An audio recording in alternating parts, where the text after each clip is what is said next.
interesting. Everybody's playing close to the vest, except you see this, you know, once in a while somebody snaps. You saw it with Norman Walsh with the deuce 3, and now Simon Zach with the 8 deuce. I told you he might step out and start taking control of this table, sensing that it's a little bit too tight. And that's exactly what he's trying to do here. The key is, when you make a move before the flop like this, is to follow it up with a continuation bet on the flop, no matter what comes out. I mean, is Walsh thinking that Simon Zach is going to be a thorn in his side, and a message is going to have to be sent sooner or later? Is it better sooner or later? Call. Always better sooner. Well, that was the middle ground by Norman Walsh, just calling there. It's Yeah. almost like he couldn't make up his mind. Well, you can't re-raise with King 10, I don't think. And Jack. look at this flop. King 10 Jack. He's flopped 2 pair. He's got the World's Fair. And he's just going to wait for Simon Zach Check. to throw more chips into this pot as they both check the flop. Simon Zach in big trouble. Bigger now because he's hit a pair. And can he get away from this here? 15,000 bet by Norman. Oh, absolutely. You know, already he should have given up on this hand probably once he was called and the flop came down, all high cards like that. Pretty much you're done with the hand, and this should be an easy fold. You know, situational players for people like Simon Zach take advantage of situations, but when the situation goes bad, like it does here, you know, sometimes their mistake is, you know, getting a little bullheaded and not giving up on lost chips. I certainly hope he's not counting out a raise. He is! Re-raise. Oh, no! And quickly an all-in move by Norman Walsh, and that will 35, 45. Now, Walsh never even considered that Zach could have something like ace-queen to beat him.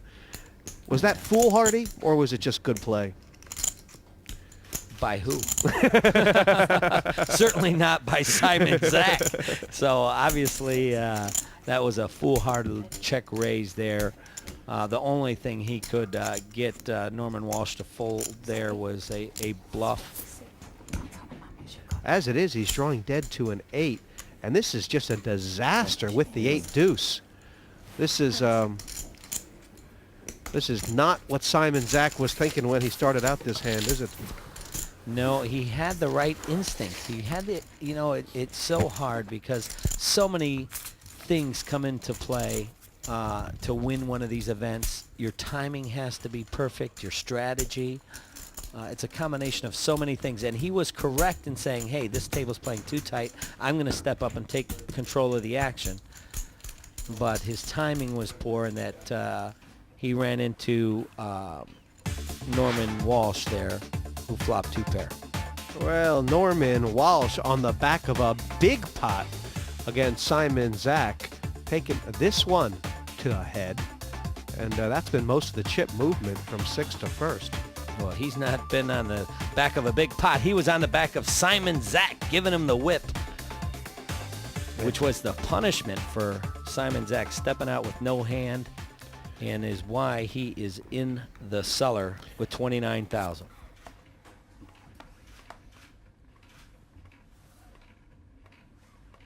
I think Zach is considering an all-in move. Ace-7 under the gun. He says, I do not want to go just yet. And is that a wise decision? Yes. Yes. Raised. Better That's opportunities 8,000 will total. come, perhaps. I'll tell you, this Norman Walsh, he is the wild card here. He has got me confused. He does. I don't think he's turned a hand over yet, except for the 8 deuce for 3 ducks. And these players, I mean, being that Norman's a chip leader right now, they're not going to really want to mix it up with him, are they? Well, not only not mix it up with him, but it's hard to call this guy because, remember, he just flat called with 3 deuces. So if he's raising, you know, you got to put the guy on quads before the flop. Very tough to beat. So, you know, we kind of kind of righted him a little bit for flat calling with the 3 deuces, but that might have gone a long way in giving him a psychological advantage against his opponents. Well, Anil's paid the 4,000 from the big blind and caught this raggedy flop. Little does he know Walsh has top pair. A dream flop when you raise with king 6 and it comes 6 high. And if, I'll say if Anil raises here, he's going to be in trouble. We raised to 25,000. Wow, Gurnani stepping out now. Called. And all of a sudden, Norman Walsh casting spells on his opponents as if to say, Yeah, I mean, this you is know, a bluff great, off your chips to me. great situation for Walsh. And unless it comes a 9 or 10, Anil might follow through by doing his money. It's another Oh, boy. 6. That's 3 6s for Norman Walsh. Action on Gurnani. Check, check, both checked. Wow. Walsh is going to let him hang himself. It's a 7. I imagine Gurnani's going to give it up at this point. It'll be a... Oh, it looks like he is going to bet. There's 68,000 in there. Can he afford to leave these chips behind? And will he get called if he bets it all? Well, putting good chips after bad is a recipe for disaster, and that will certainly play out here. The only card I didn't want to see, but I'm not going away from it. I missed. Norman Walsh just calling once again. This time he's got 3 6s.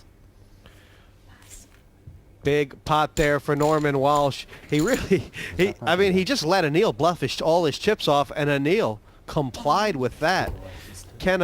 Was that just bad timing for Gurnani?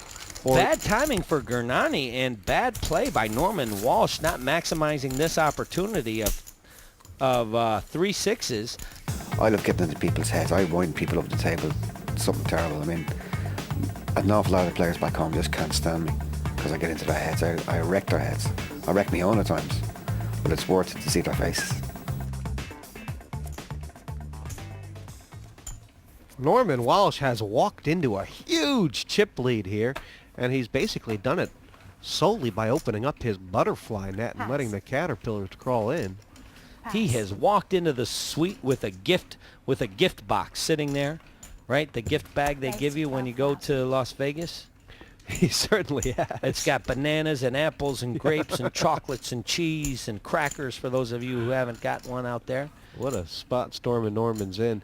And right now, between Anil Pass. and Simon Zach, it's a battle for the bottom. The raise has been from Connor Tate here, Pass. who may find himself in a race with Simon Zach, who has re-raised all in with the ace high. Yeah. Now this is a good position. You asked me last time he was out of position. Should he have gone all in? No. This is a good position to do it in. 17,000 more. But it looks like Connor Tate's going to be priced in here with the 10 jack. But Like it. Simon Zach will have the best hand before the flop. Will be about a 3-2 favorite. Yeah, I mean, this is pretty much what Simon Zach wanted, a chance to get back in the game here, to make a 6-4 shot hold up. And he's going to have to survive 5 cards. Oh my goodness. You talk about nothing going your way, Kenna. He needs Lady Luck in the form of a queen to survive, or he will be our first one out. That's made it even worse. Now it has to be a queen that's not a spade. 3 cards in the deck for Zach, and Queen of clubs, queen of diamonds, queen of heart. he's getting ready to walk. His only hope, the river. It's been no fun. No fun for Simon Zach. Cheers, love. Cheers.